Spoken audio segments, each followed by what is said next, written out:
The Majority Report with Sam Seder, where every day's Casual Friday. That means Monday is Casual Monday, Tuesday, Casual Tuesday, Wednesday, Casual Hump Day, Thursday, Casual Thurs, that's what we call it, and Friday, Casual Shabbat. The Majority Report with Sam Seder.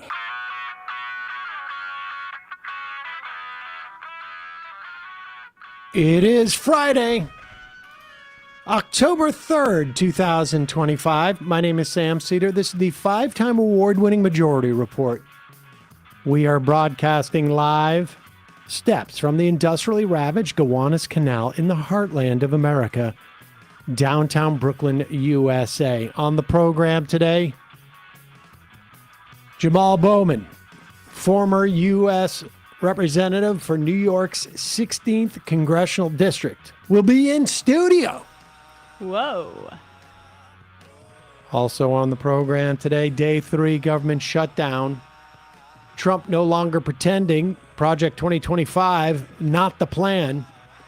Meanwhile, Russ Vought, the architect of that plan, and Trump's Office of Management and Budget Director, in both terms, cancels billions in appropriated funds to blue states. Some Republicans now fearing further government layoffs that will impact their states. ICE attacks a Chicago residential apartment building with helicopters and racial profiling. Israel illegally boards the last of the flotilla ships, continues its slaughter in Gaza, dozens killed overnight as Hamas weighs ceasefire proposal, now amidst Trump's weekend deadline. Supreme Court of the United States will consider overturning Hawaii's law that regulates where guns can be carried.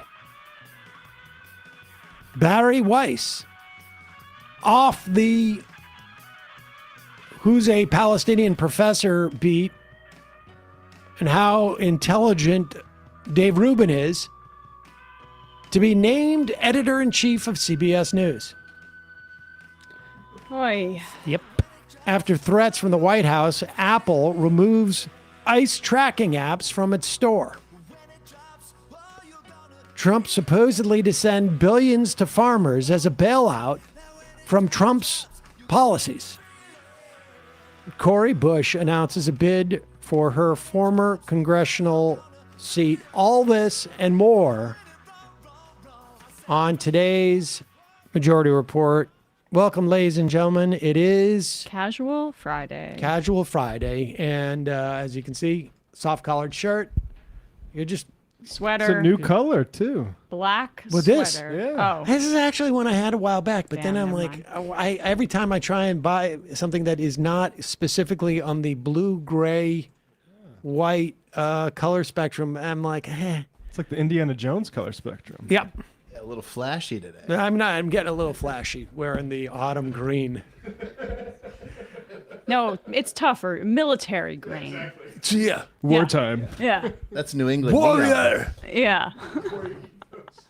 It's a part of my new warrior ethos. Sam's volunteering with ICE after this. We do follow a warrior ethos around here. Sure. Loyalty, duty, respect, selflessness, honor, integrity, and pride. You say that in your sleep? Say it one more time. What is it? Loyalty, duty, respect, selflessness, honor, integrity, and pride. Leadership, brother. Oh, And, that doesn't the spell warriors. warrior. Shouldn't it be like something with a W and then an A and R, No, R, I think I, the O? whole ethos is just a bunch of acronyms. Okay. No, they replaced the whole thing with "Don't be fat." Everything I ever learned about the way you should behave is from Gary Busey doing those acronym things or whatever it is. All right, a couple of things. Let's just get out of the way. I know the Red Sox lost. All right. Wait till next year. That was Shouldn't what have I been so grew up confident. on. That's what I grew up on. And that's what I'll stand by. So I don't need to. Should have followed Emma's 12 12-step magical 12 advice program. psychotic rules. And also, let me just say, Happy New Year Oh, yes. to all the Jews out there. We had Yom Kippur yesterday. I fasted. I made it the entire time. Almost passed out. It was, for whatever reason, it was a hard fast this year.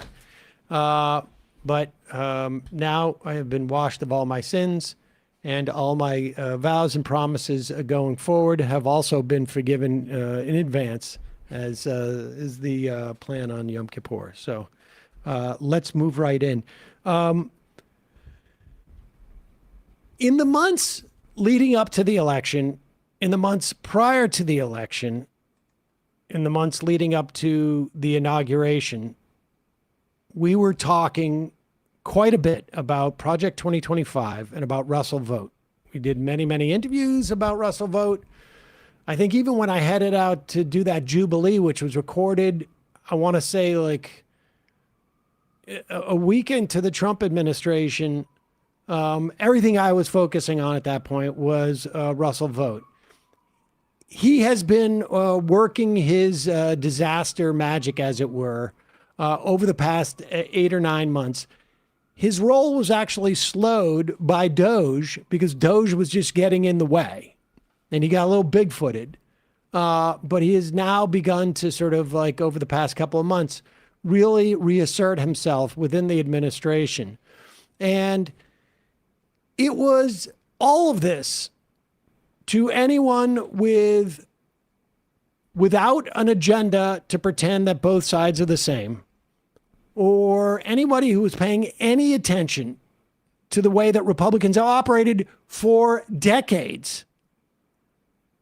Anybody who had been paying any attention to like what folks like Grover Norquist were saying, like, we just need somebody with a pulse to sign this stuff. We have all the plans.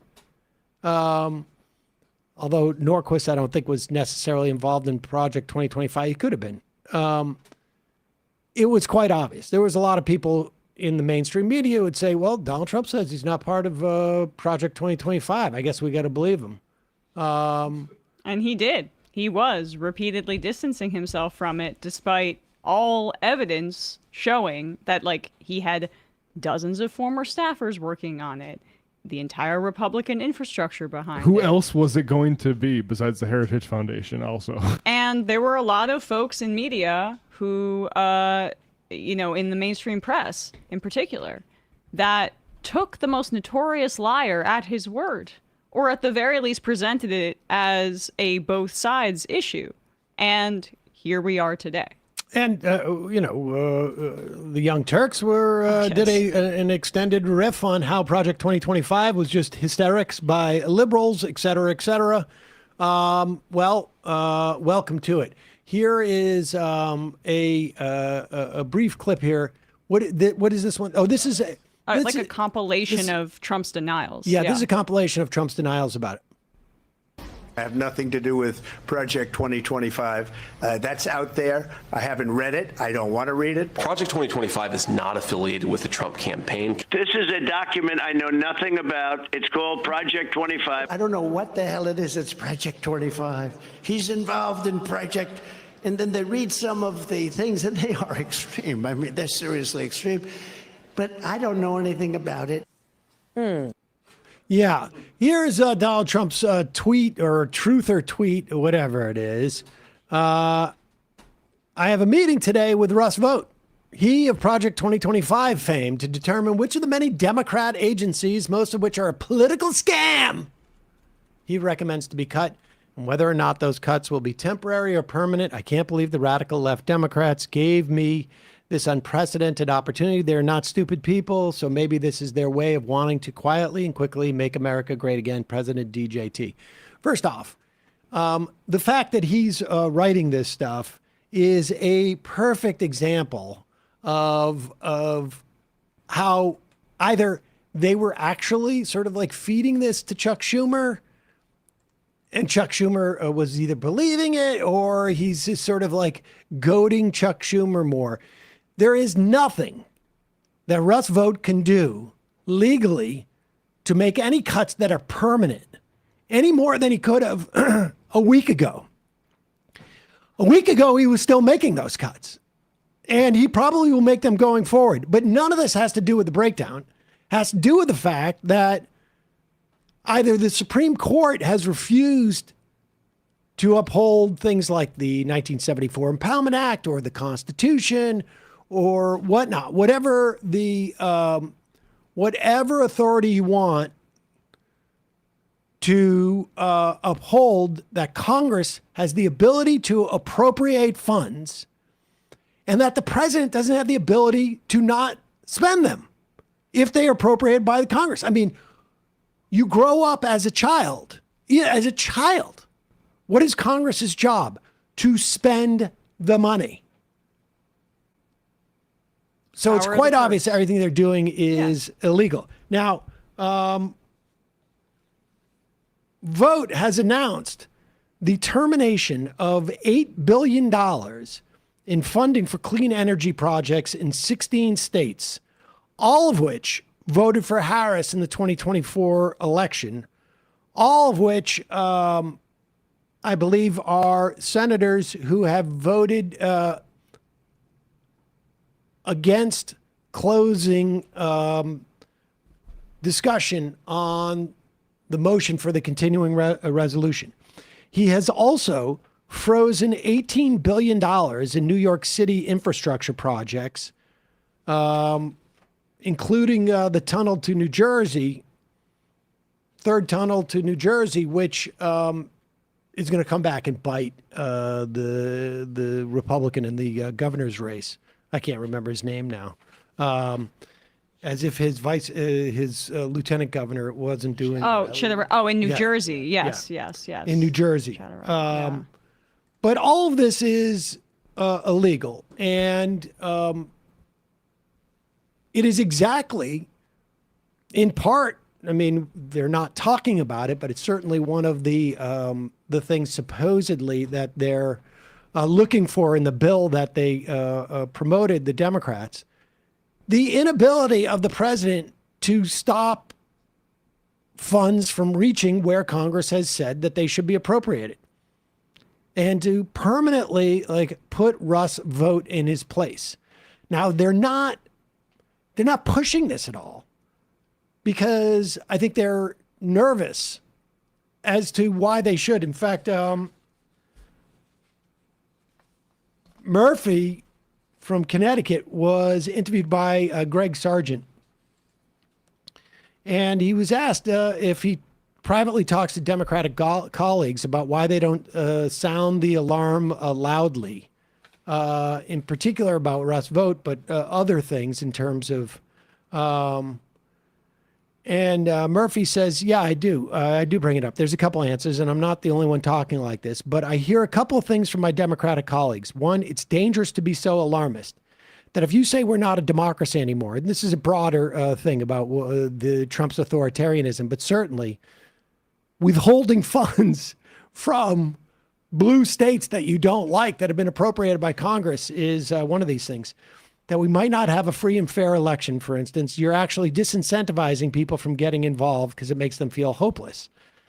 The second thing I hear about is, well, we ran on democracy in 2024 and we lost.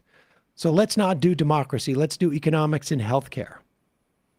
And Murphy says, I'm totally for a focus on economics. I'm a big believer that that Bernie's message, or some version of it, is really the secret sauce. We've got to be a populist economic party, but we'll never be able to raise the minimum wage by $10 if our democracy disappears. So whether or not the polls tell us that everybody in this country believes that democracy is at risk, it is at risk. This is all part of it. And, so the only thing is, we'll talk to Congressman Bowman about this more in a bit.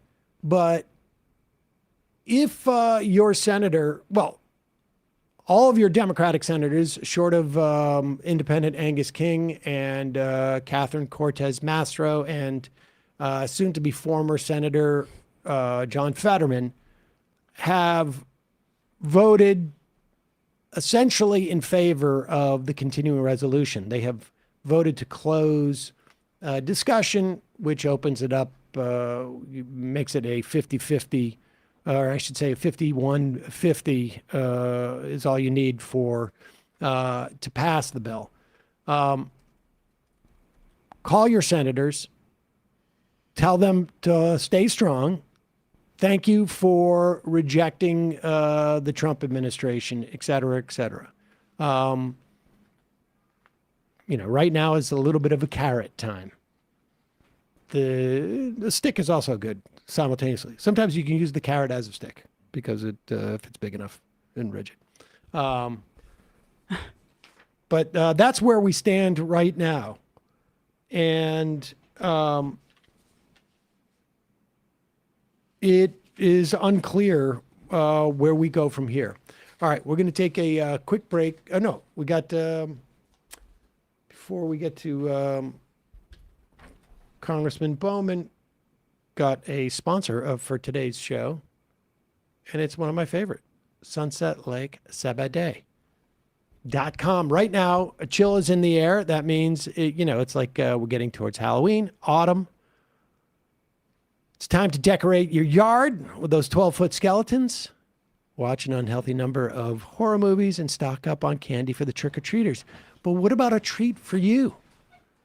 No tricks here. SunsetLakeSabadell.com has you covered with 30% off all of their Sabadell gummies with the coupon code JUSTTREATS25.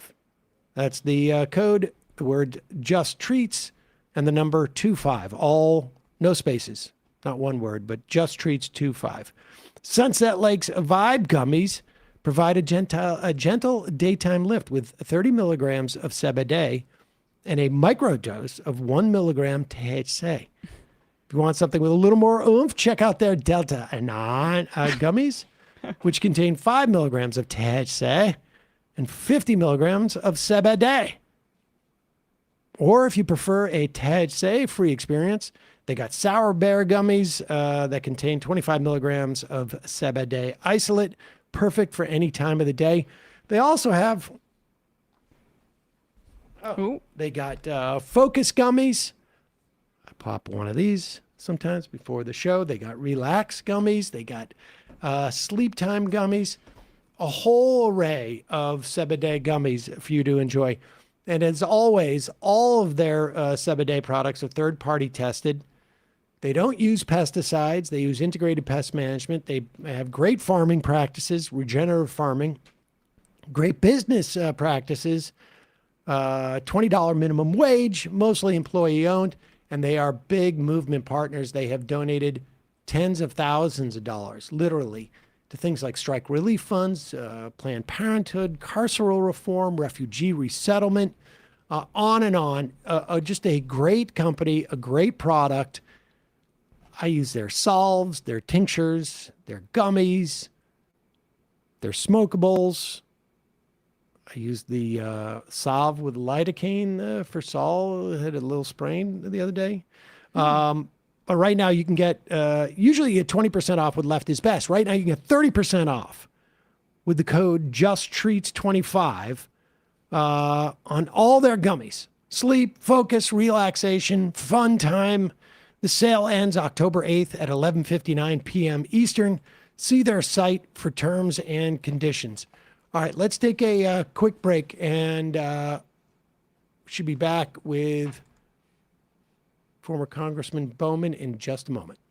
We are back. Sam Seder on the Majority Report. It is a pleasure to welcome in studio the former congressman from the 16th District in New York, Jamaal Bowman.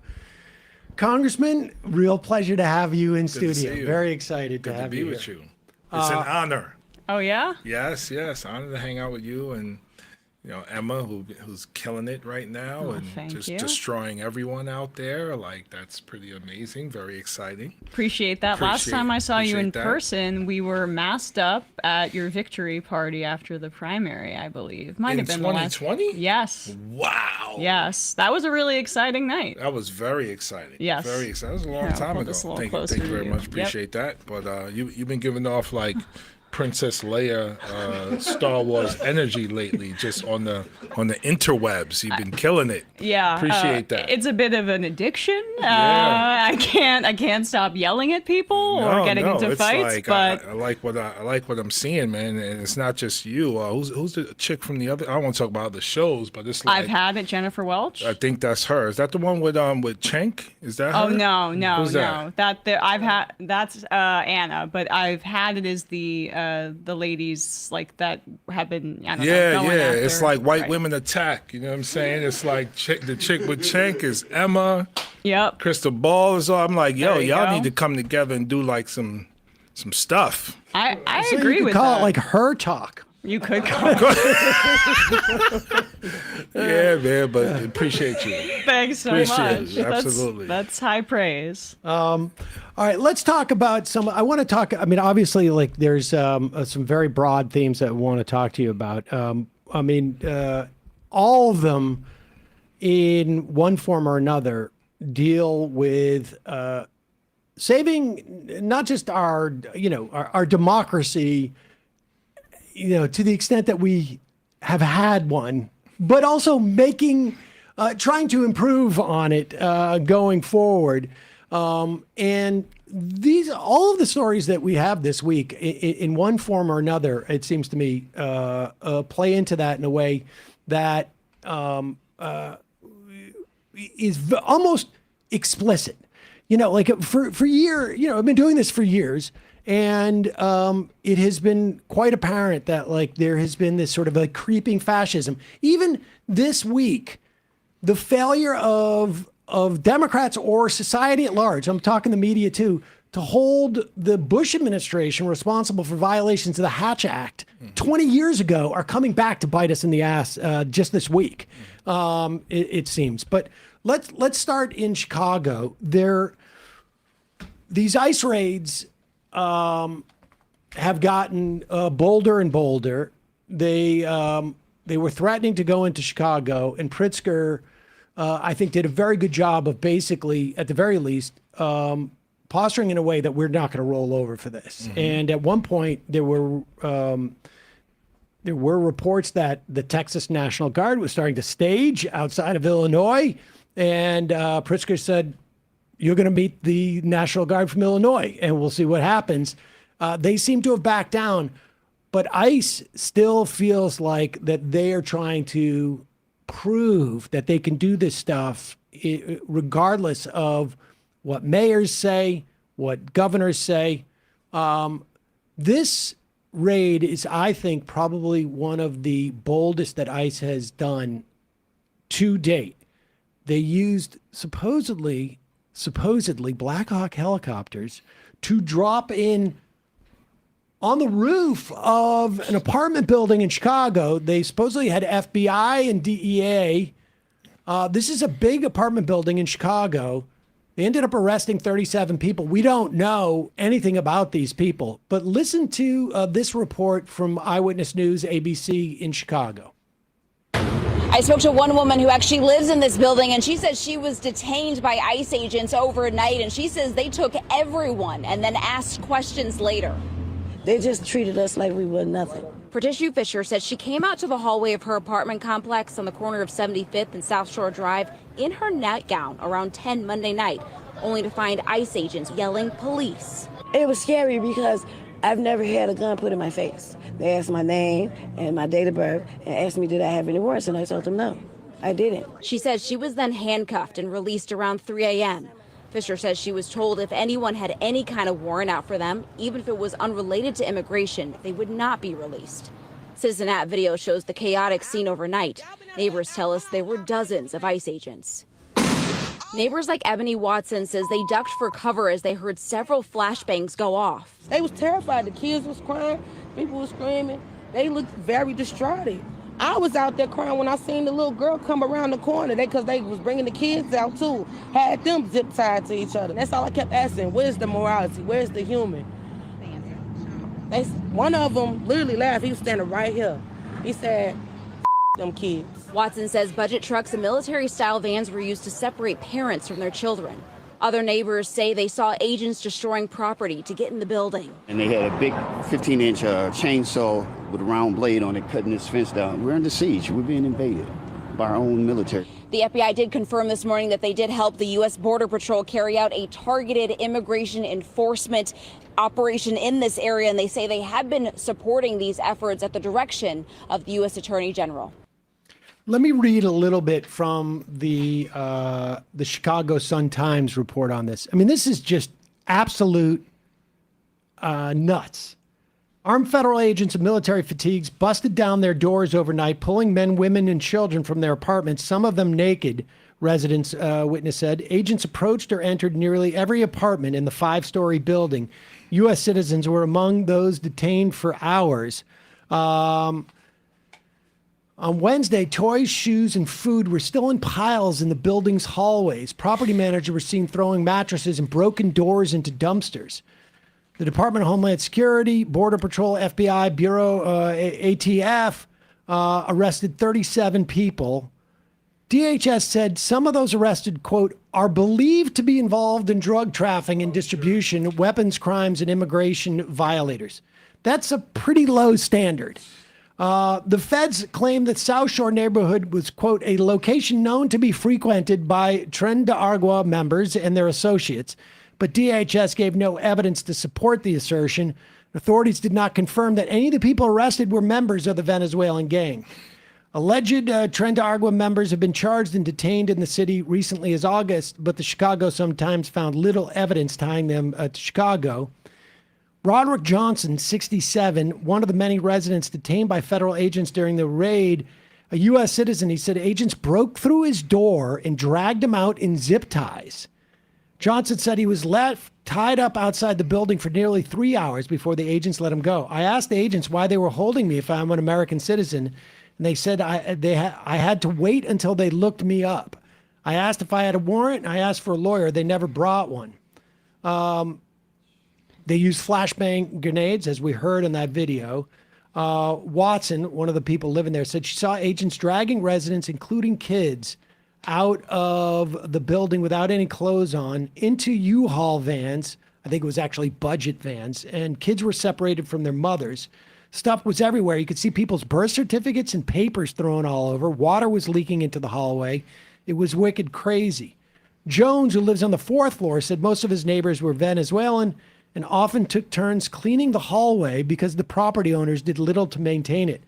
They were cool people, Jones said as he looked into his next-door neighbor's unit.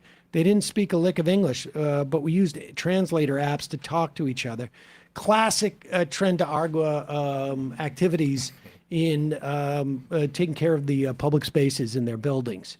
Just that one other paragraph there I think is important too. Jones and Johnson said they believed the landlord would kick out the remaining residents from the building, which public records show had previously received code violations. Owners of the property could not be reached for comment. This is the second story we've covered where a sort of seemingly slumlord landlord basically has blamed Tren de Aragua for the dilapidation of the buildings and are using supposed gang activity as a pretext to both neglect the tenants there and then try to kick them out because clearly they may want to raise rent. I mean, this is an epidemic. Yeah, man. I mean, you know, when you look at the building, and I know a little bit about Chicago, not a lot, but that sort of building, you could presume it's in a lower income community with people who are, you know, working class, you know, living their lives with their families, with their children day to day, going about their business, and for no reason at all come under attack by ICE and our federal government with pipe bombs and the trauma of their children and the families and the people that have to go through that, who did absolutely nothing wrong, and probably many of them have never probably gotten in trouble with the law at all, and they have to live through that. And I would also say that if there were, you know, if this building was a crime-ridden, building and community, one of these residents probably would have mentioned something like that. Oh, we've been having problems with our neighbors. And, because in my experience, many people aren't shy to say, these immigrants, they're doing this or that or whatever. But that's not what I heard. I heard innocent people pretty much trying to figure out what the F is going on and why are you coming after us?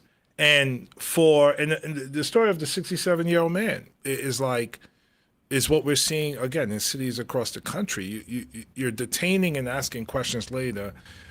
You have him in zip ties, sitting for 3 hours only to let him go. Are you going to fix his door? Are you going to fix any of the doors that were broken?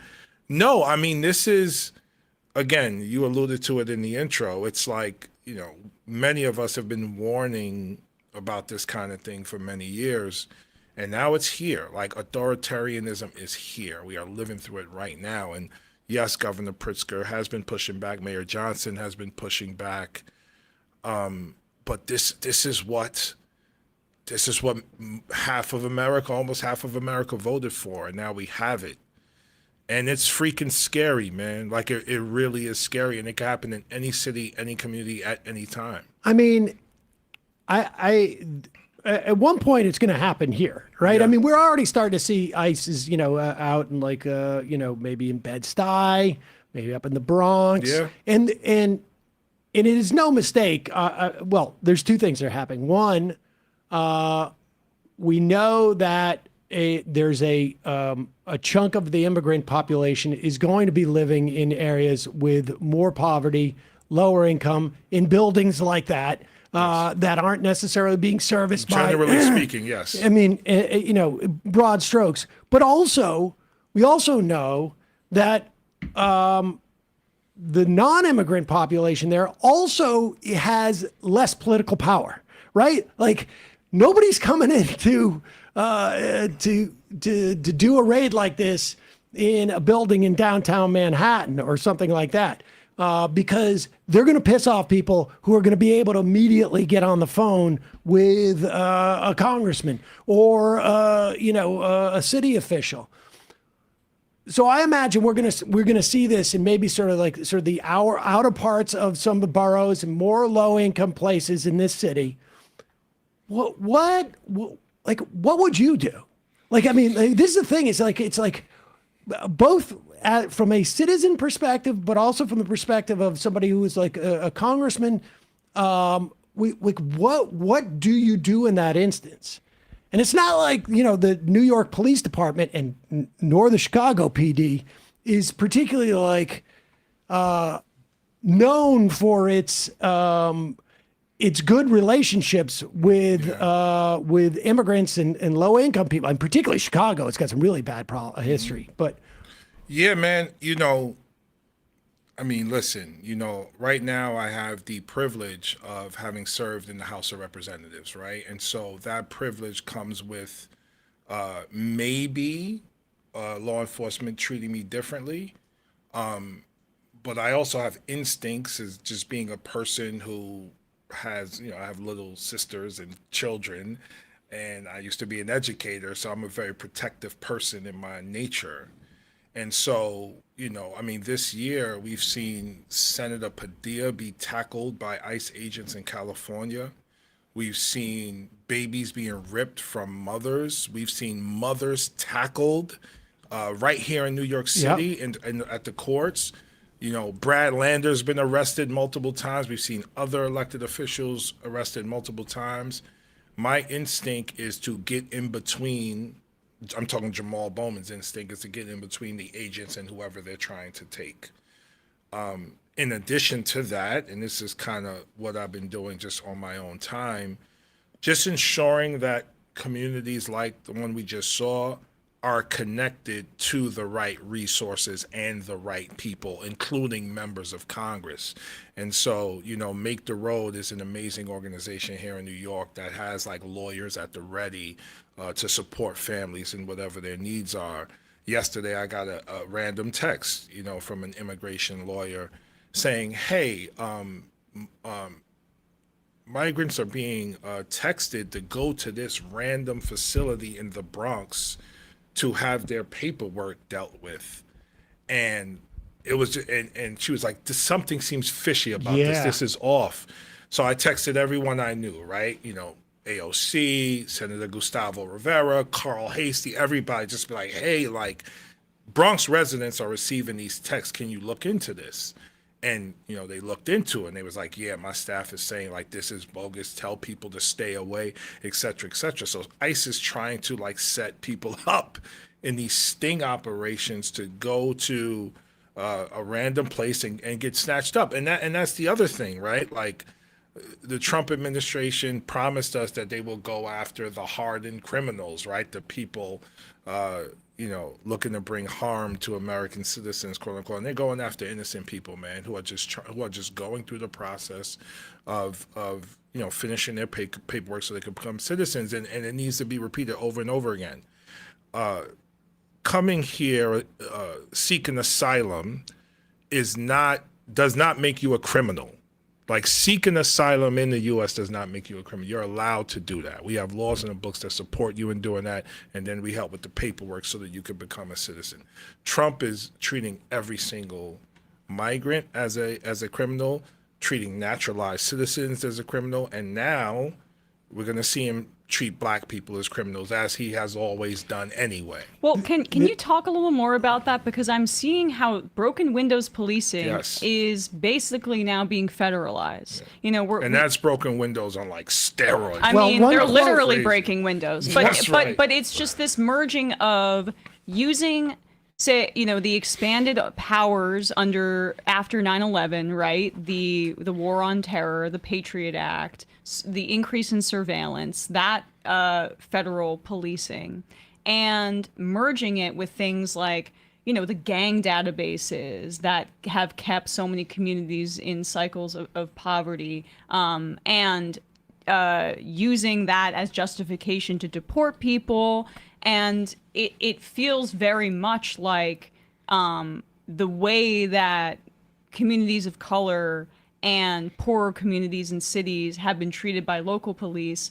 They've taken that in the Trump administration and put it on steroids to use it to purge and really ethnically cleanse these communities of immigrants. Yeah, that's a great way to put it. And it's not just the ethnic cleansing of immigrants. It's the, you know, and I never thought about it in these terms until you just asked this question. It's almost like the ethnic cleansing of black American citizens into the prison industrial complex. Right. So that they can work as slaves. And so we're talking about communities that have been historically neglected, historically underfunded. We're talking federal policy like redlining that has historically devalued these communities, and globalization where you know, manufacturing has gone overseas in a race to the bottom in many of our blackest cities like Detroit or Philly or Yonkers. And people were left with no economic opportunities and more police, right? Mass incarceration started decades ago under, I believe it was Nixon, and then on and on and on. And so that's the history of it, and it's still happening today. And what we've seen that works, and again, if the Trump administration was serious about this, but we know he isn't, what works is investing in hyperlocal solutions in those particular cities, like what Mayor Brandon Scott is doing in Baltimore. We see violent crime way down. What Mayor Johnson is doing in Chicago, violent crime way down.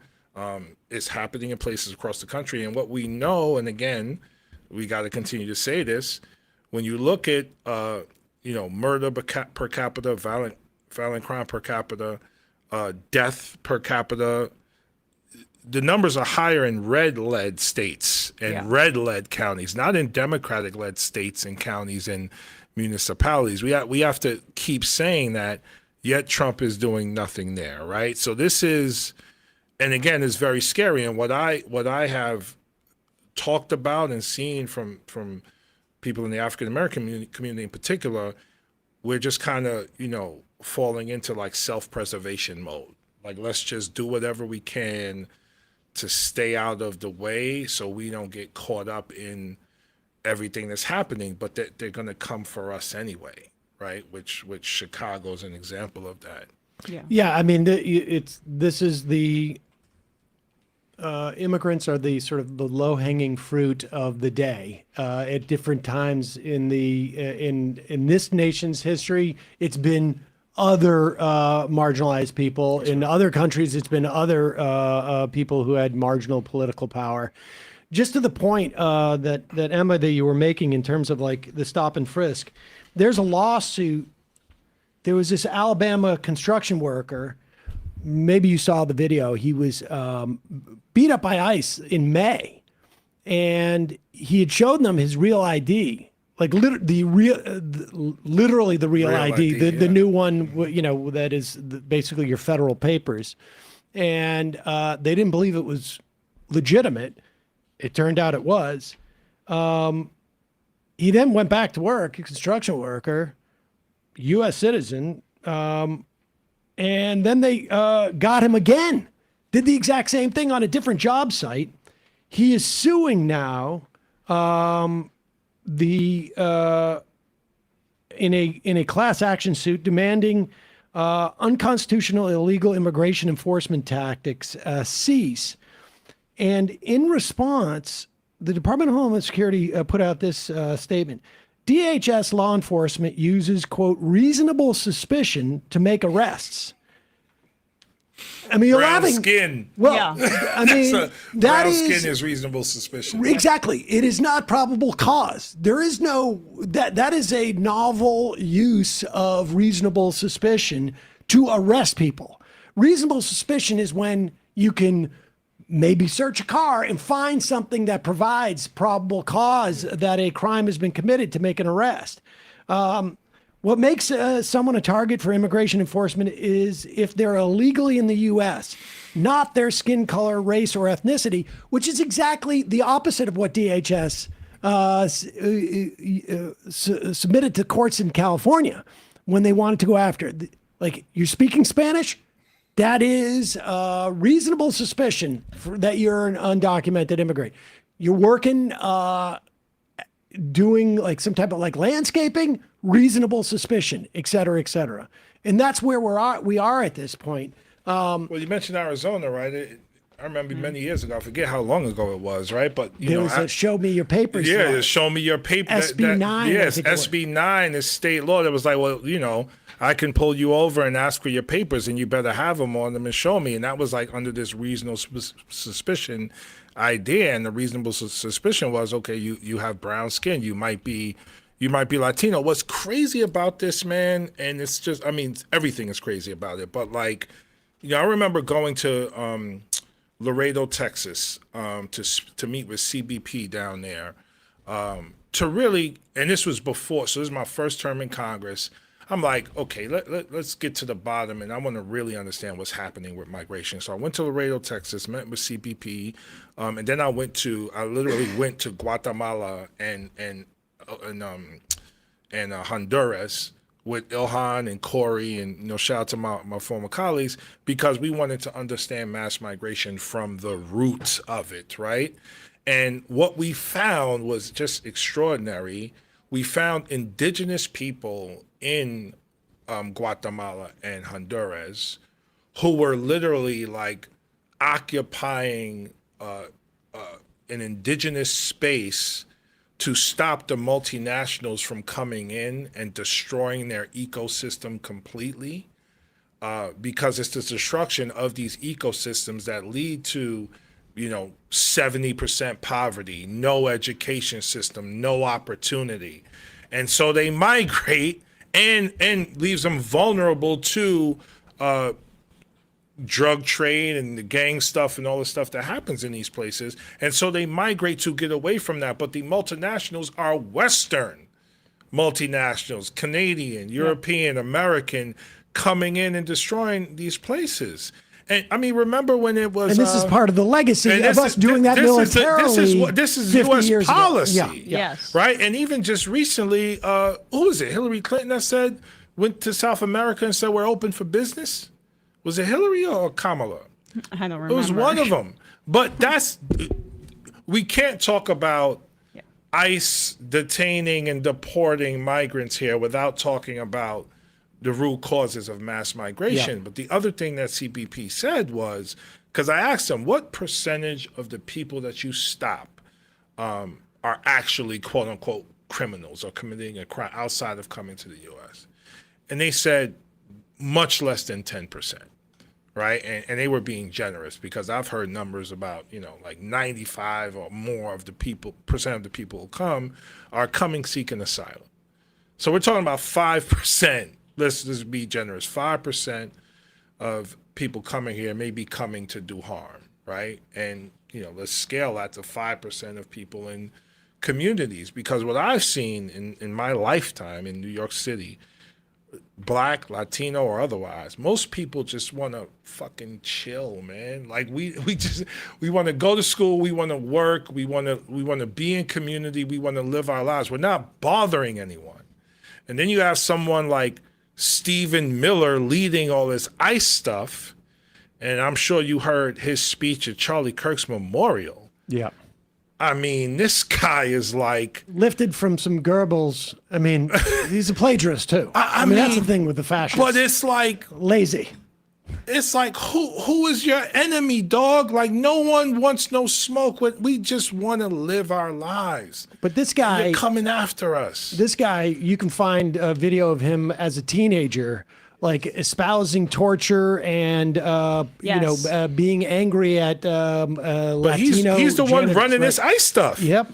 Yeah, there's a video of him at like some school event on a microphone screaming about why do we have to pick up our trash because we have janitors to do it for us. This is the kind of person that gets off on humiliating people. And we're I'm curious about this because I saw Hakeem Jeffries the other day declined to basically say that he thinks Trump is deteriorating mentally. Mm-hmm. I wouldn't do that. If I were him, I would try to take political shots because they don't play by any rules. But like, that's just the tip of the iceberg, obviously. Mm-hmm. But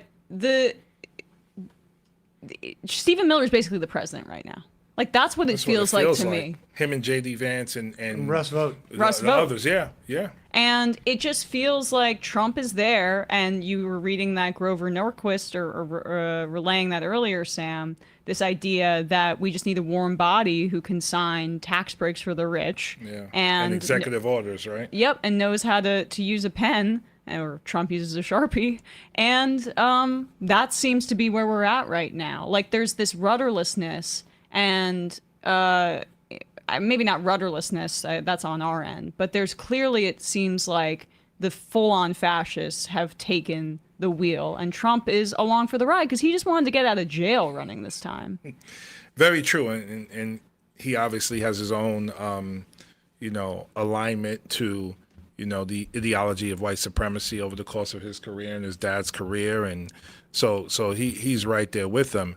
But yeah, man, I hate to be redundant, but it's a scary time, and I know we're going to get to what's happening in New York and what's happening in other places. I mean, this if the people aren't going to stand up and take back our democracy now, I don't know what we're waiting for. Like this is the moment to do it, and it's not just with voting. Obviously, that's important.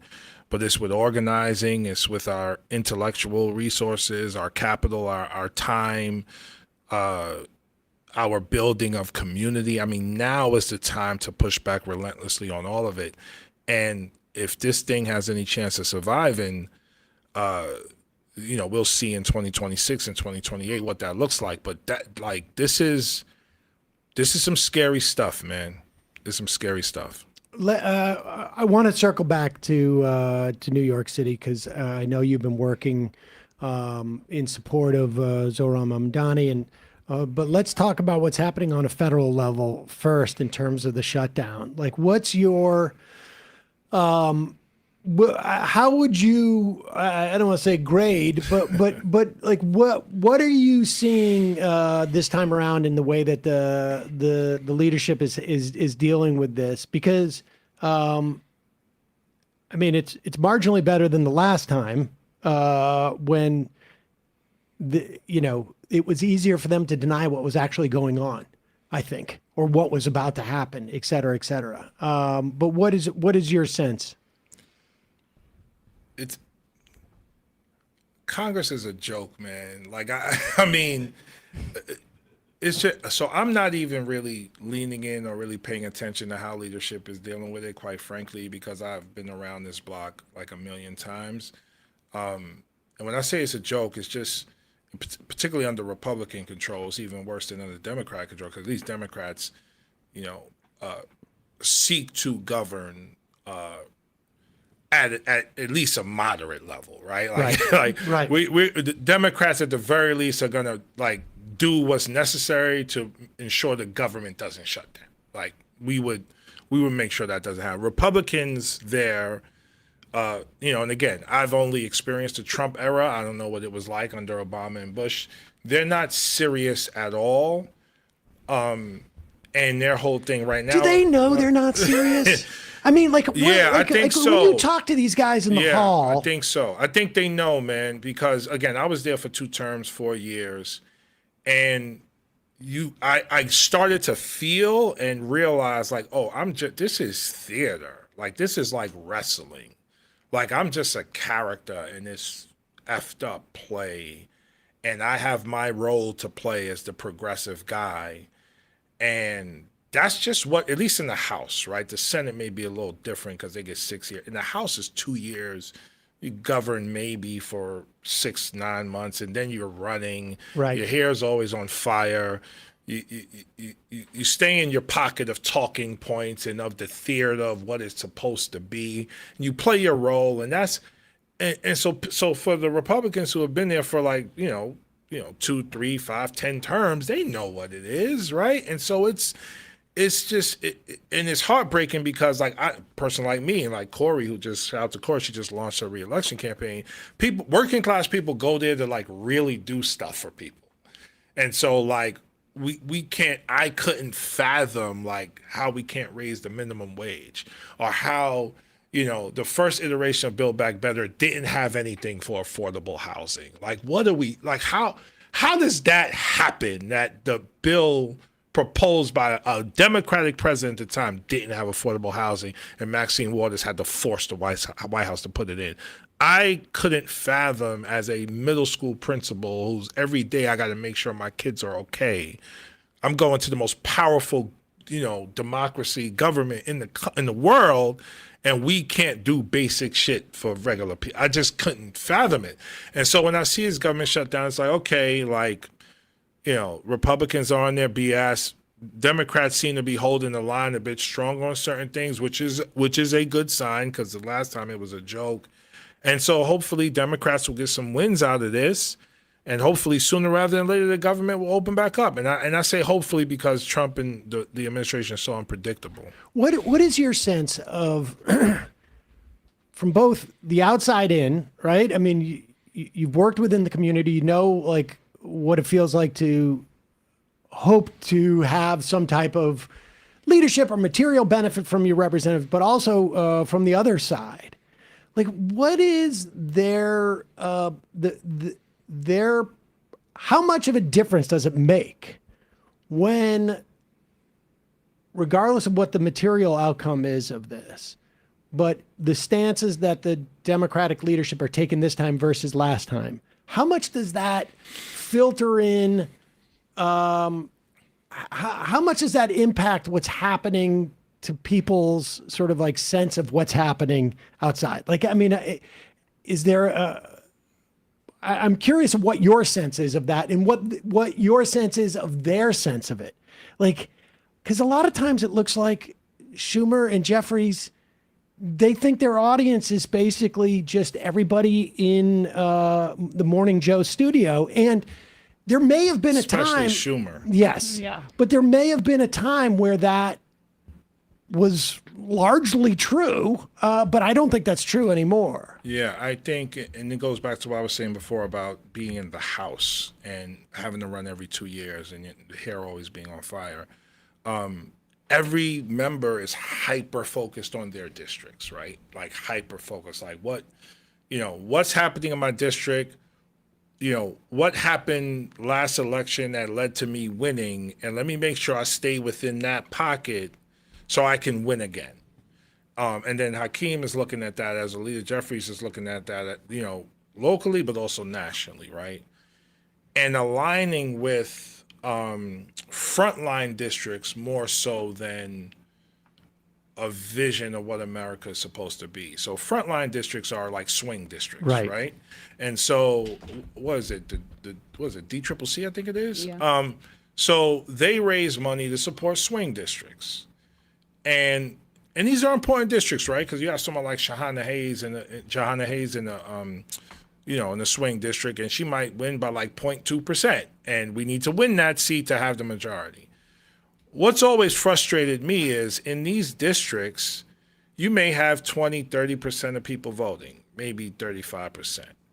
And so there's another 60, 70, 80% of people not voting. Like, could we put a plan together to maybe dramatically increase zero prime voters so that we can crush the next election versus just playing this moderate in the middle, not to lose versus play to win kind of politics. And so everyone, again, what Zoran just did with in the New York City primary. So everyone's hyper focused on their district.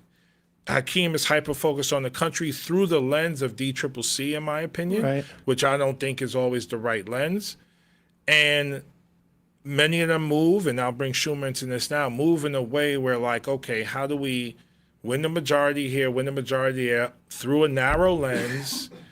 And they're not, in my opinion, aware of what the majority of working class people in America care about. And it's just they're just moving with this DCCC, and then underneath that is the DCCC, the DSCC, the DNC, the political class, big money, special interests.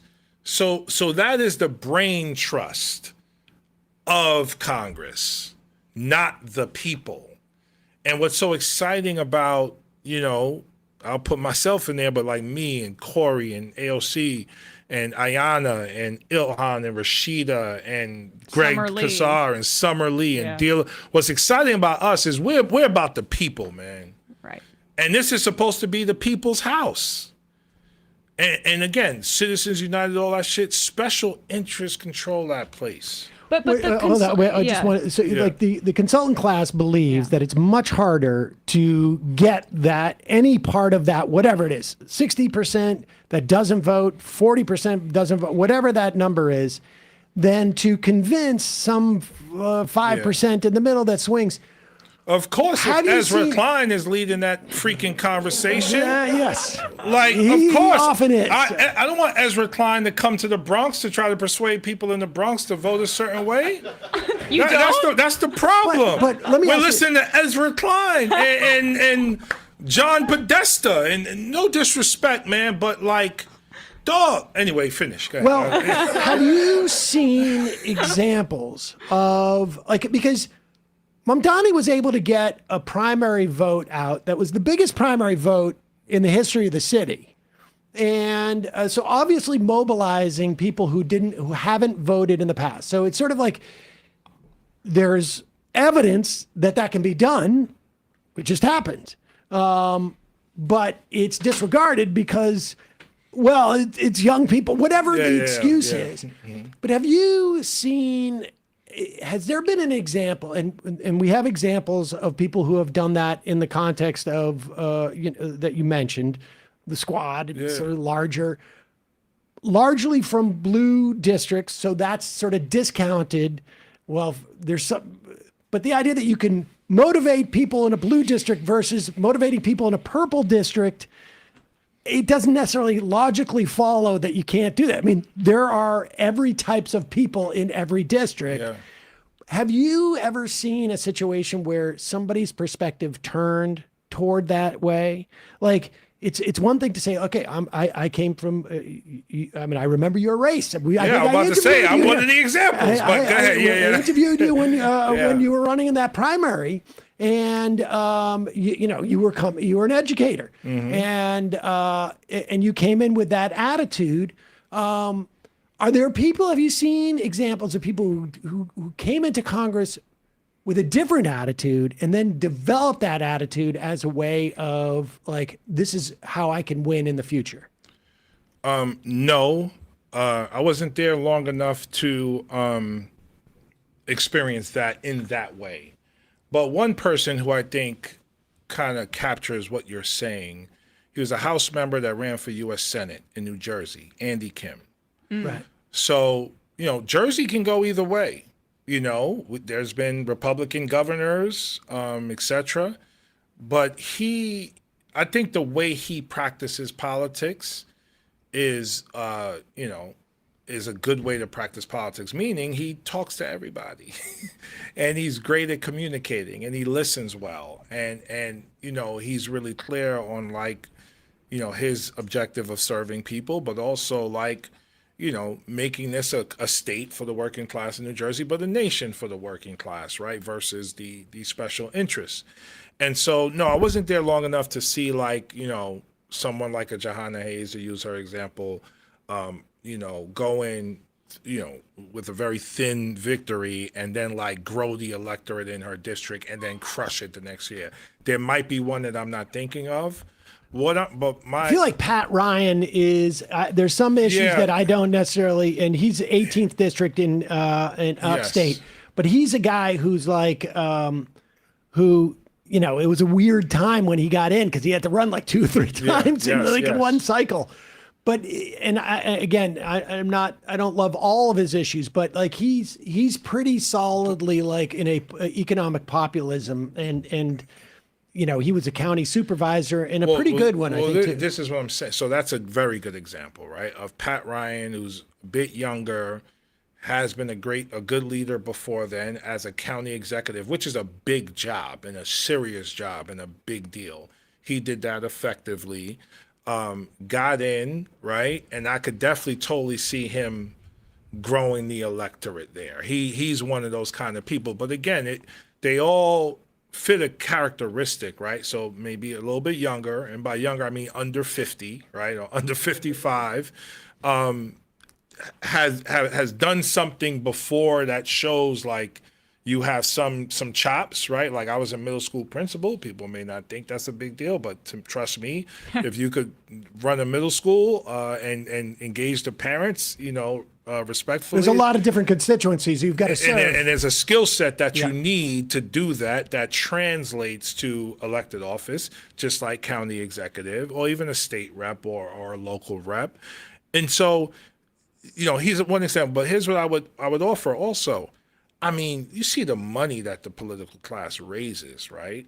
This money is rarely or barely invested in the work that we're talking about. Yes. It's barely invested in actually growing the electorate. Well, that was going to be my question too, and it feeds nicely into it, is because micro-targeting a small slice of voters, and Schumer said this in 2016, that what's the quote, right, Matt? For every a working class person we lose in the Rust Belt, we gain 2 in the suburbs. Exactly. And so they seem to be hyper-targeting these suburban voters, and consultants get rich if you're micro-targeting a small sliver with TV ads, etc.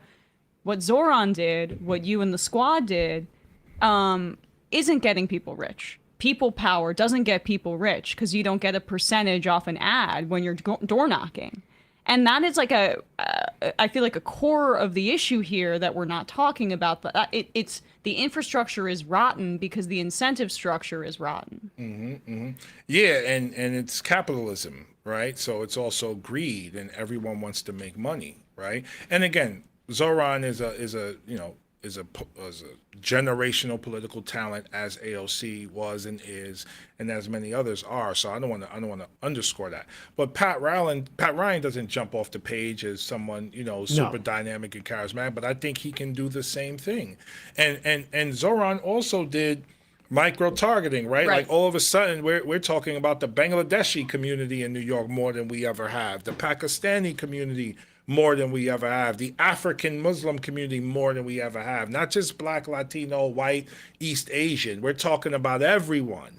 And the Democratic Party, to me, if it really wants to like fight back and save our democracy, you got to target everyone for real. But if you target everyone, you got to say something about Gaza. Mm-hmm.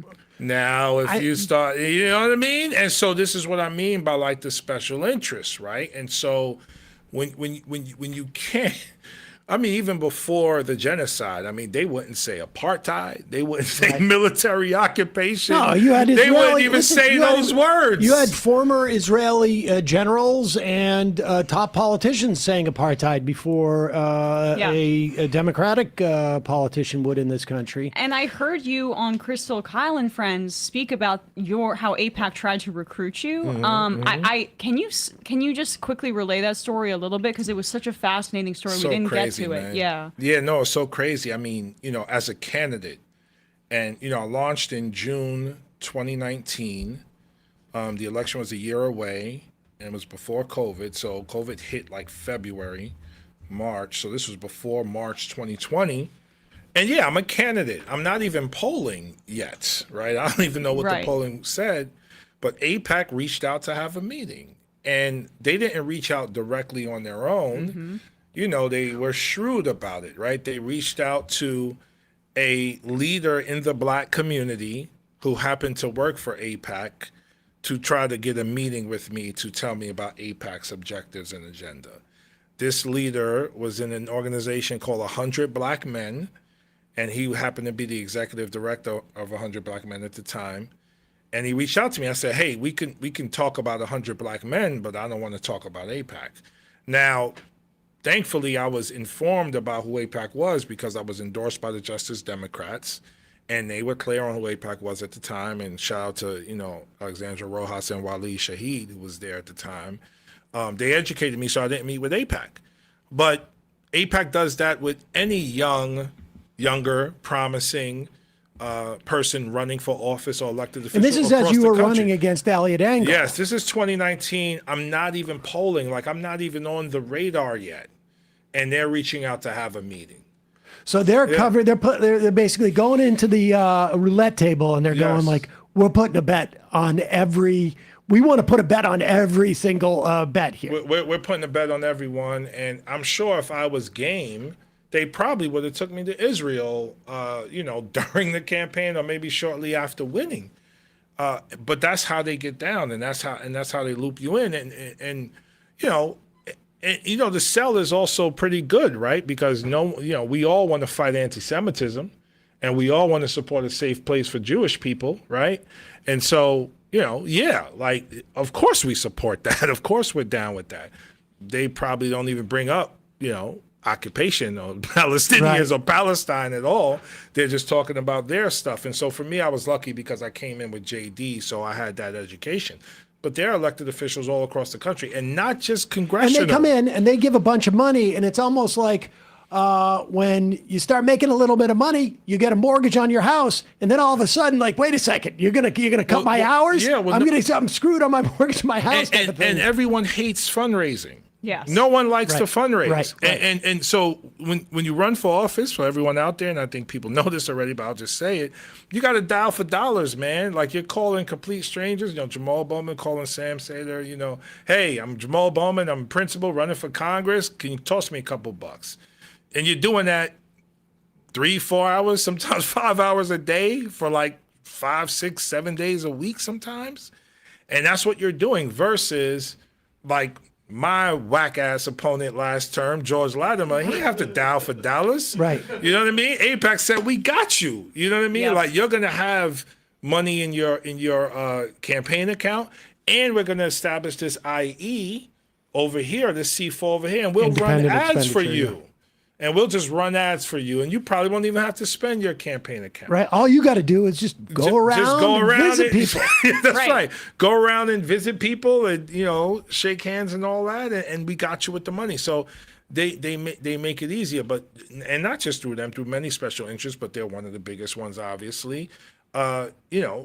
That's how they, what is it, 70, 80%, I guess, Congress takes money from AIPAC, some crazy number. That number is starting to drop. Which is slightly. exciting. There's a story in the Times today about how, at least nominally speaking, the Democratic Party is moving away from AIPAC, and largely because of the protests and because of the work that activists have done, have made it toxic for people to take AIPAC money. That's right. And in your race and Cori Bush's race, were perfect examples of Republicans essentially, like it exposed the Republican AIPAC pipeline, and that AIPAC has become not only, I think, for the supportive of the worst impulses of Israel, but also has become a fig leaf for Republican money and conservative values to undercut progressives. In Democratic primaries. Yes. So they're investing in the more conservative Democrat in a particular primary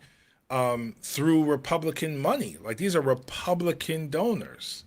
Yeah. It's like the Bill Ackman in the Zoran Cuomo. And he wanted to get Torres to jump into the race. Oh my God, Torres, boy. I mean, yeah, it's crazy, but it's man, I hope we could figure this out, right? Because I mean, you talk about congressional approval right now across the country is 20% for Democrats and Republicans. It's just a joke.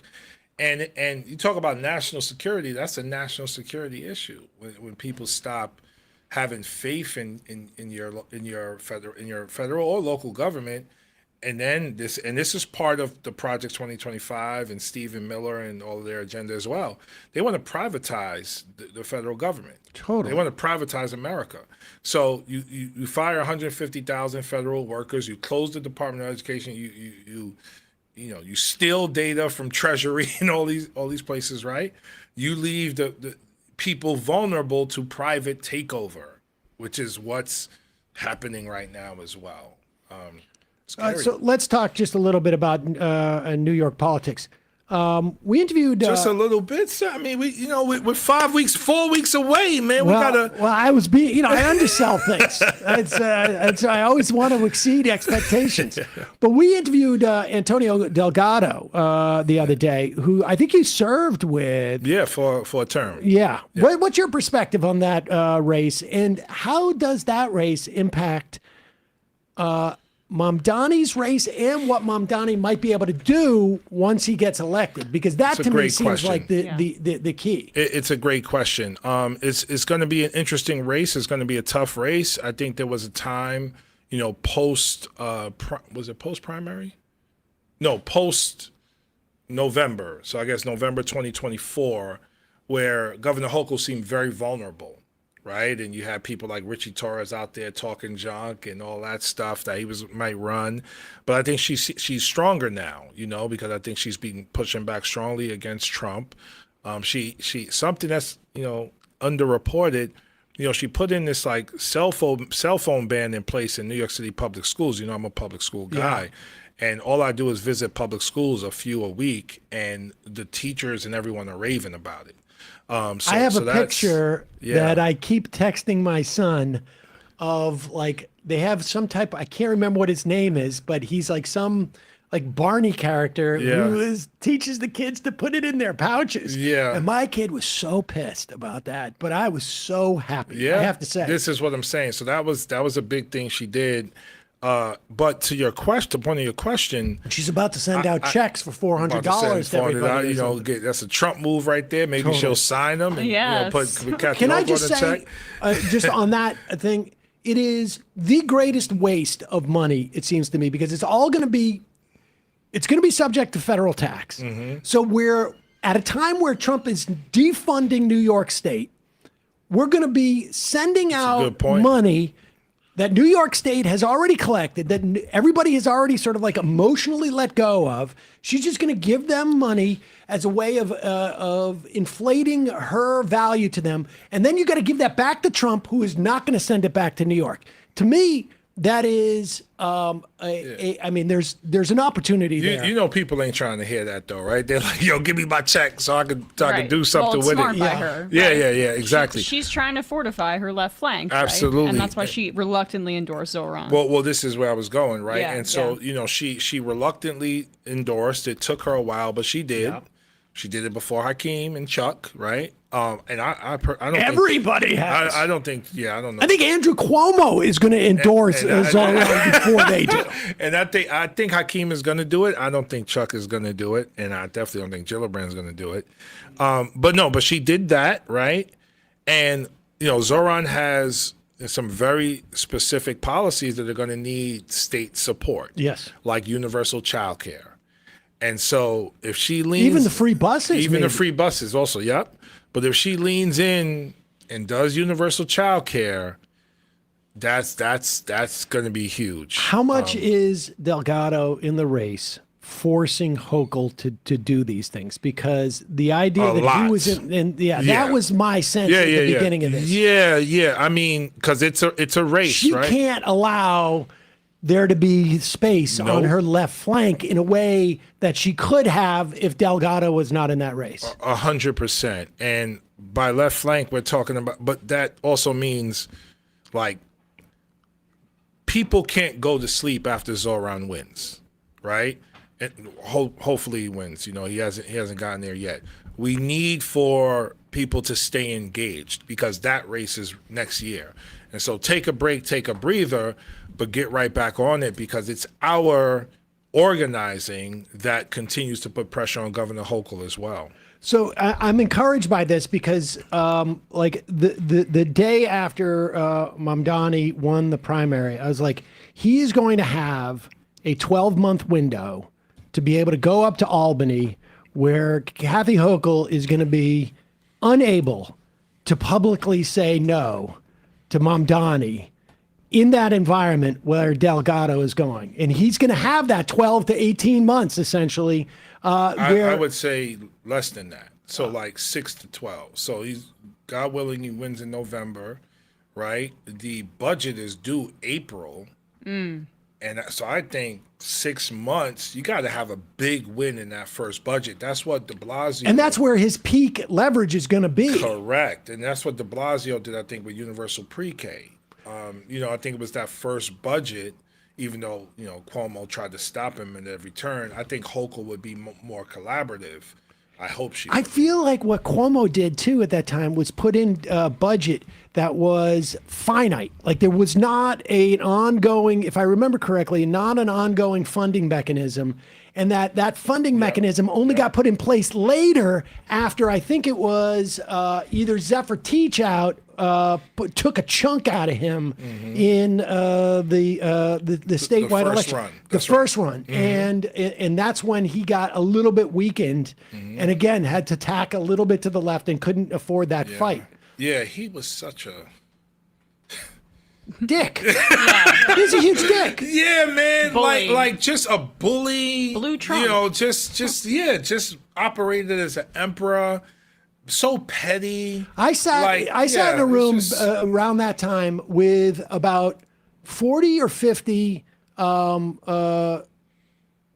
social people who ran NGOs, some union people who all had dealt with Cuomo, and I can't remember who the Republican candidate was, but they're saying he is such an asshole in terms of like his willingness to axe our funding, to trash our organizations, that we feel like we might be better off with a Republican because they can't do this much damage to it. Now, this was a time when the IDC was still in progress, and thank goodness for Governor Nixon, who reversed all that in her race against him. Well, that's a really good point, and I want to just elevate that.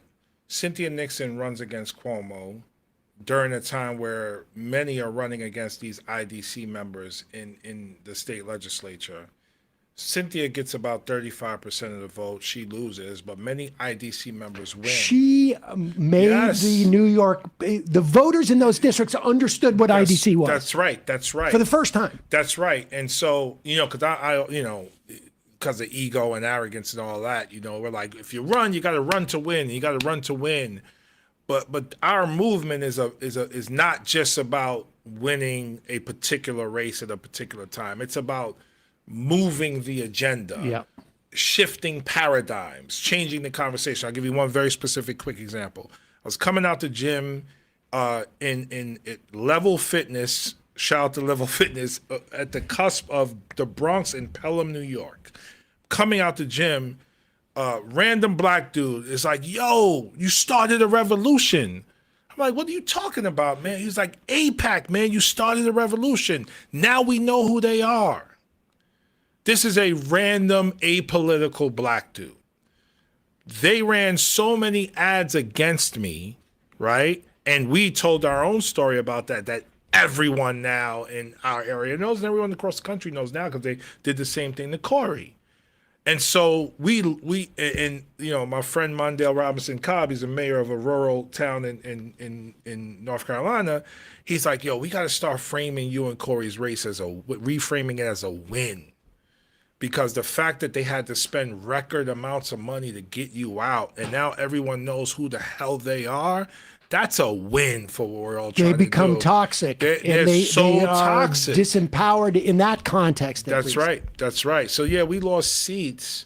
But, shit, if JD comes back this term and gets 6, 7, 8 seats, which is not impossible because, funders are more engaged and small dollars are more engaged, I'll take that.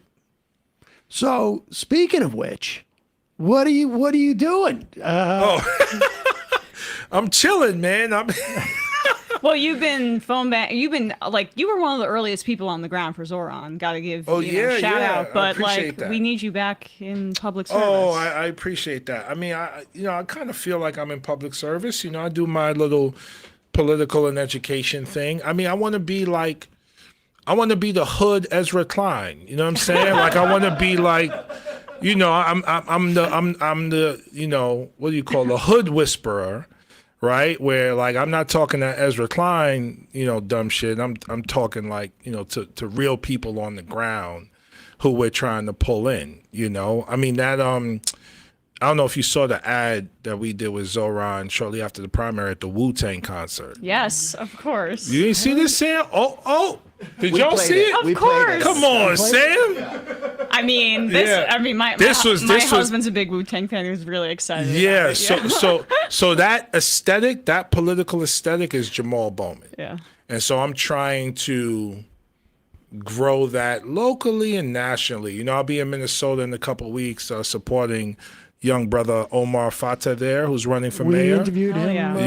Yeah. So I'll be in Minnesota, and I think there's a Seattle mayor that is I don't know about. I'm learning about that one. I don't know if y'all know that one. You got to tell me. Following it a little, yeah. Okay, y'all got to let me know if this person is progressive enough for me to go and support them. But that's what I'm doing now, and by doing that, I'm given the opportunity to really connect with and build community. Which is what we got to do. We got to, if I could use my platform and my experiences as a way to organize and raise money and do all those things, that's what I'm going to do for a while. And then we'll see.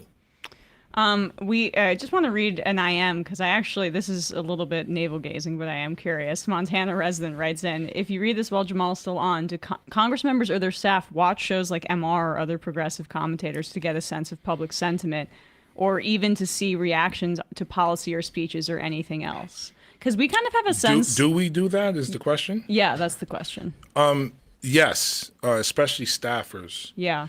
When I was there, and just speaking for myself, I was so locked into trying to be effective at the job that I didn't know who was who out there in the podcast universe. But also, to be fair, this is a universe that has exponentially grown over the last 5 or year 6 or years, two. yeah.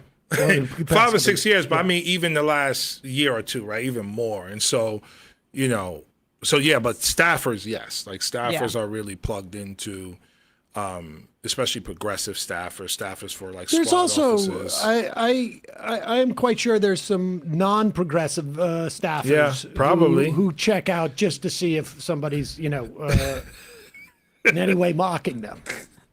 So he changed his.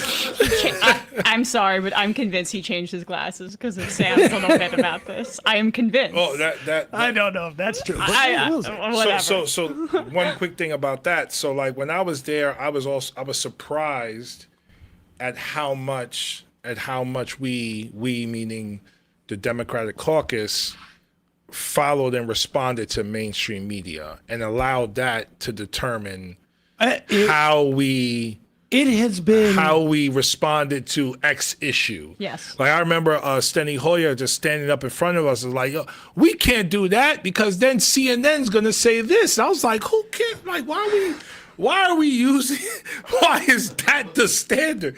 Like, okay, of course they're gonna say that, but is it the right thing or not? Let's just do the right thing. I have this theory that 90% of the music I listen to is basically from a 10-year period when I was, from 17 to 27. That's basically I'm locked in You're there. probably right. Me too. By the way. And Steny Hoyer, when he came in, CNN sort of exploded on the scene, and then Fox, and they're just locked in to politics that existed from 91 to essentially 2000. That's and completely locked in, and as far as they know, nothing has changed in terms of the dynamic. And they don't want any criticism, so they don't want. That's the other thing. Like, how can we make this decision or take this vote, and how do we minimize the criticism or not get any criticism at all? And when I say they, I mean more like establishment Democrats, at least in my time there. As Squad, we did a lot of things that were controversial on the right and the left. But yeah, it's just like, how can you? Quick reference. I was listening to audiobook of Brene Brown, Dare to Lead. Shout out to Brene Brown. I just think it's a funny reference for me to make on the show right now. But she talks about courage. And she talks about courage and vulnerability, right?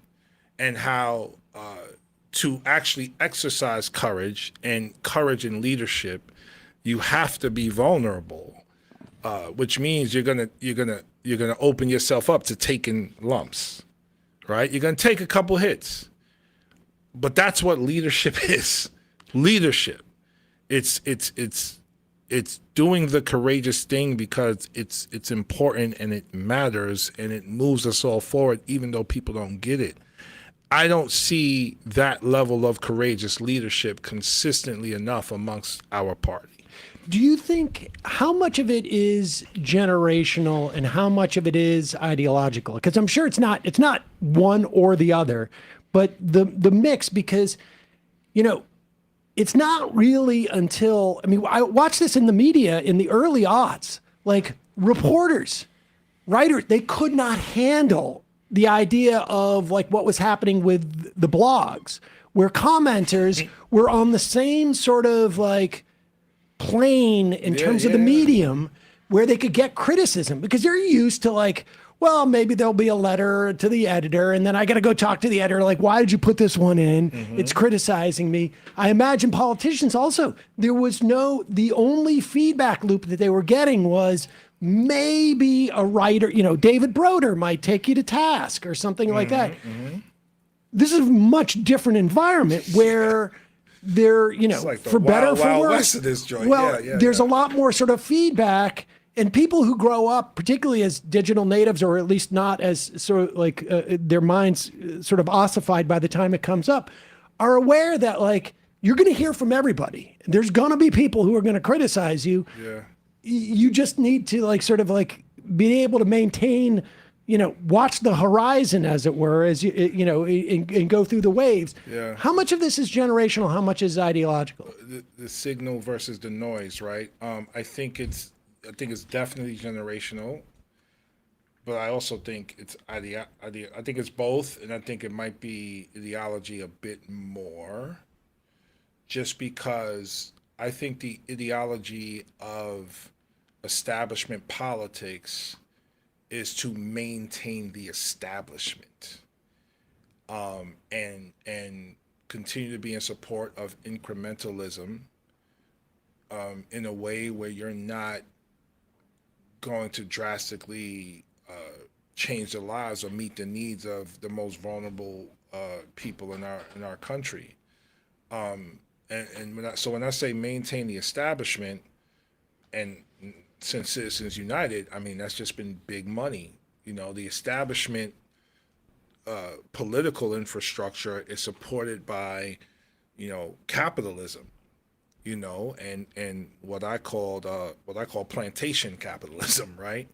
And so it all feels like it exists to maintain the racial caste system, the economic inequality, and even move further towards privatization of everything versus move towards actually helping working class people have dignity and the opportunity to access the American dream. And so that's an ideology, I think, that's in Steny Hoyer, who's been there forever, and Nancy Pelosi, who's been there forever, and some of the younger, more establishment Democrats. I mean, I run into... How aware are they that they have an ideology? Because they certainly present like, I'm not ideological about this. Yeah, I mean, I don't know. Because when I hear Ezra Klein talk, I'm like, is he even aware of like how he's coming off? Well, I don't know if he's even aware of it. Can you like? I have that question too. That interview, I mean, I was shocked. We read Ta-Nehisi Coates' op-ed that prompted this interview that they did, and it was like got so much attention. People were really exercised about the Charlie Kirk, kind of whitewashing of his entire career. And I'm seeing this almost like kind of debate online that represents so much of the fight within the Democratic Party. Like there was major backlash from, I think, many communities of color to see this like very prominent Democratic, like liberal pundit whitewash this racist. It was a bit, I don't know, shocking, I guess, to me to see how many people even cared.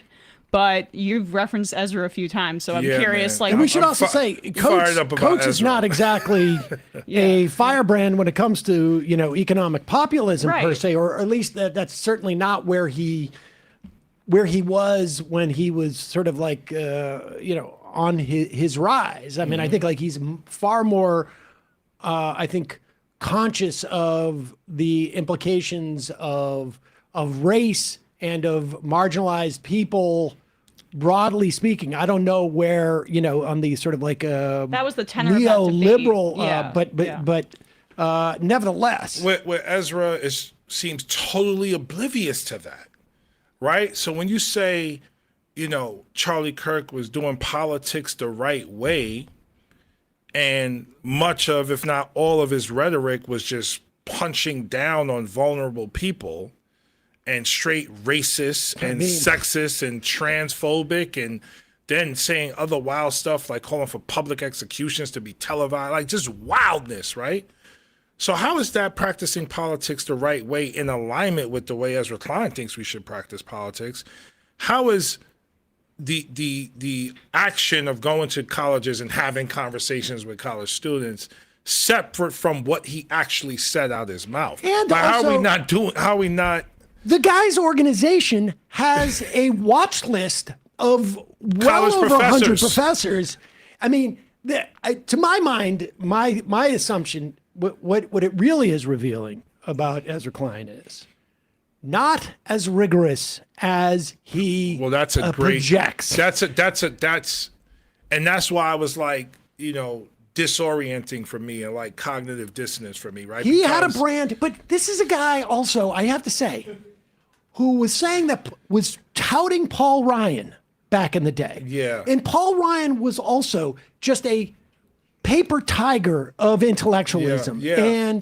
And so this has always been there with Ezra. It's just that there is an awareness by the Democratic voter. They are getting more sophisticated as to what is actually going on. You can see it in the numbers of like what they wanted for the shutdown. Like the polling numbers on this shutdown are very different than they have been in years past. Compromise, issues like this. There is an awareness amongst a set of Democratic voters who were sort of like the classic, I elect my people, you guys take care of it, I've got other stuff to do. They're aware that there's like, wait a second, there's a problem here. And the Republican Party is not, this is not Bill Weld anymore, or, George Herbert Walker Bush. It's a different ball game. Now, I would also argue George Herbert Walker Bush was very problematic, but I was a little more sensitive to it. No, but I think you said the right word, rigor, like the lack of rigor, right? Like the New York Times, of course, a lot of criticism nowadays, but over the course of my life was considered like the eminent, like the standard as it relates to like journalism and reporting and rigor in like all of journalism. Right. And Ezra Klein is a celebrated columnist for the New York Times. So one would think that his level of rigor and intellect would be at a level that raises others up to reach a particular standard. And when I saw what he wrote about Charlie Kirk initially, I just thought it was super lazy and like mad, like disrespectful, to put it lightly. Like Charlie Kirk was saying like, yo, I'm paraphrasing here, black women are not as intelligent as a... If I see a black guy flying this plane, I'm nervous because I think he's there because of DEI. So Ezra, you're co-signing that? Yeah. Like, what? Right? With Ketanji Brown Jackson and all like crazy that he would even hint at co-signing that, but he did, and he did it openly. Yep. So Ta-Nehisi writes his piece, which was a great response in my opinion. Yep. And then they have this conversation, which I wouldn't even call a debate. It's like they have this cordial conversation, and Ta-Nehisi basically throughout the conversation is Ta-Nehisi just pretty much saying like, I'm black, this is America, this is how it always is, and that's why I feel the way I feel about it. And I can't believe you whitewashed him, and again, I'm paraphrasing all of this, when he was, you can argue, a hate monger. And what bothered me about their conversation, and again, I can't even call it a conversation because it's Ezra on his platform asking the questions. Ta-Nehisi would say a particular point of view that I thought was very strong and powerful. He wouldn't respond. Ezra wouldn't respond, yo. Listen, I got news for you.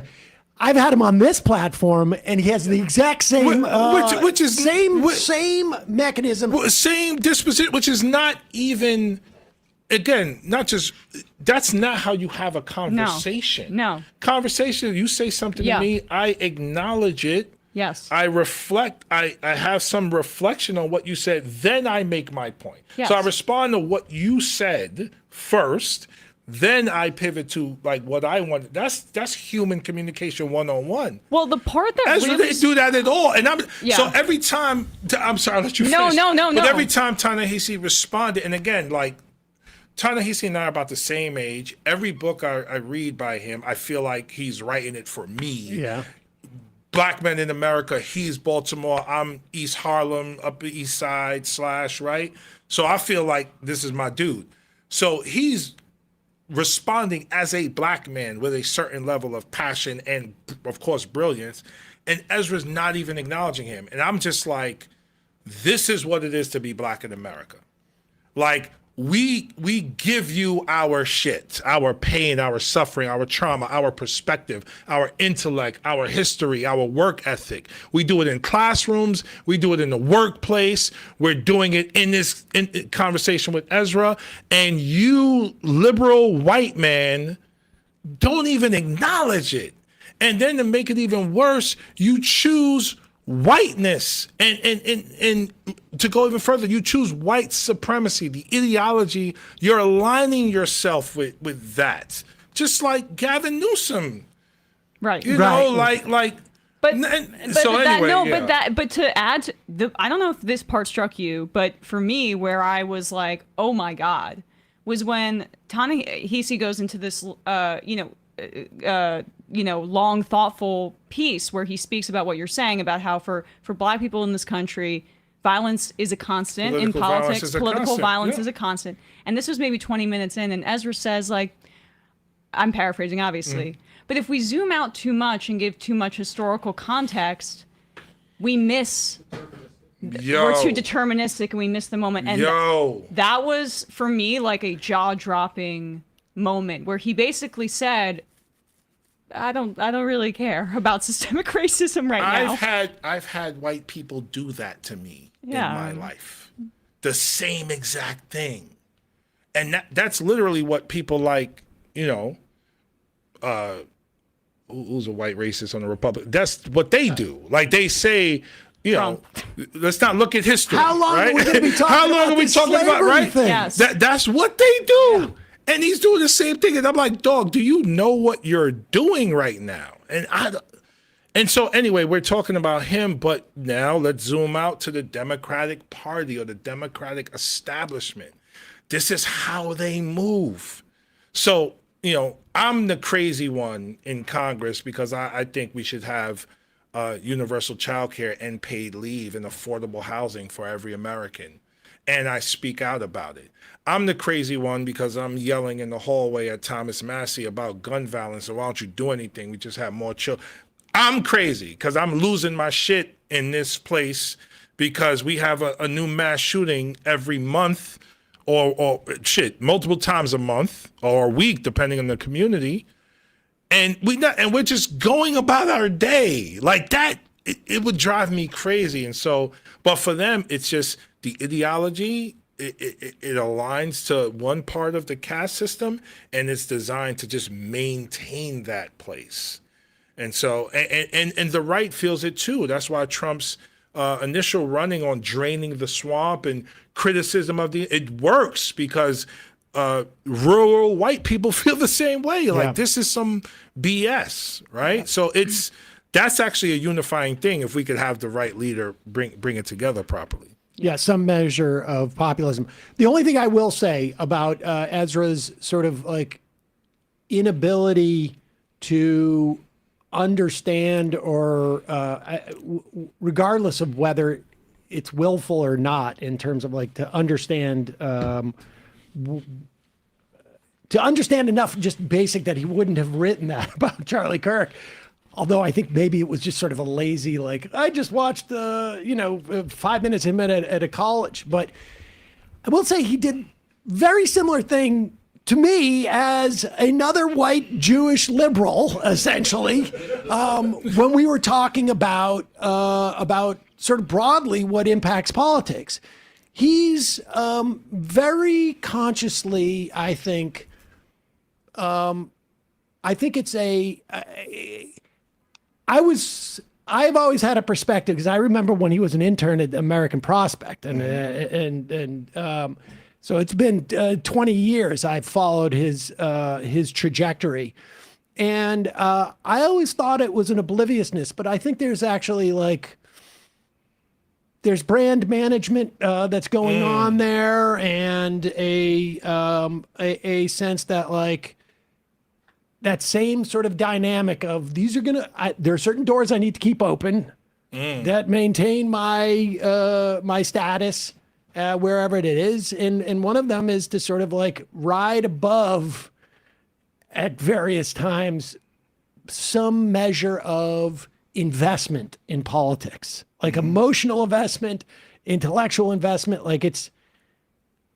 There's always an attitude of whoa, you're getting carried away type of thing. We got to maintain this thing lest I lose my position.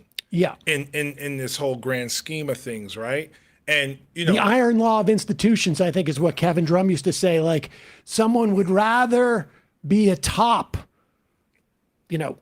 Yes. Would you like to ride the bench on the varsity team or be the captain of the JV? Like, that's sort of the. Yeah, and you're progressive, man. You're not liberal. I know, but No, I but just we say got to there's say that. Yes, Because when I first got into politics. No, I'm to the left of liberal. Yes. Yeah, when I first got into politics and people would speak that way, I didn't know what they meant, like liberal versus progressive. I was like, oh, that's interesting. And then in the 2024 cycle, I got introduced to the real Westchester County, New York. And it was just mad liberals. Yeah.